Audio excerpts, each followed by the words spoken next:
नमस्कार, आवाज इंडिया में आप सभी का स्वागत है। मैं हूं सीमा। ईरान और इजराइल के बीच चल रहा युद्ध अब भारत की रसोई तक पहुंचने लगा है।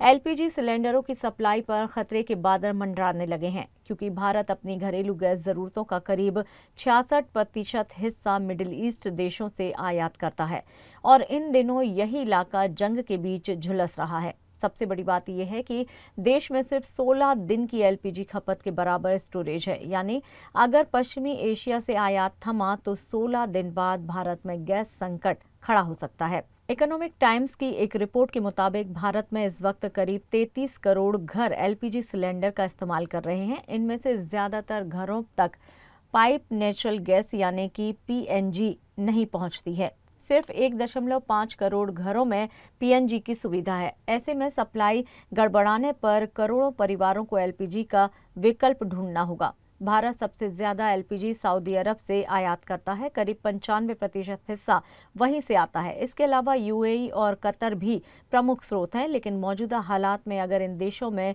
शिपमेंट बाधित हुआ तो अमेरिका, मलेशिया या अफ्रीका जैसे विकल्प मौजूद हैं। हालांकि वहां से सप्लाई महंगी हो और समय लेने वाली होती है।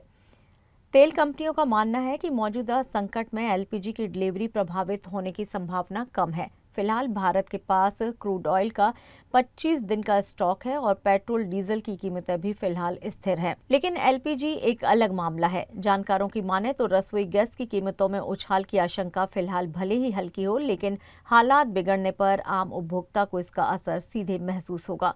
यानी युद्ध कहीं भी हो, असर आपकी रसोई तक जरूर आता है।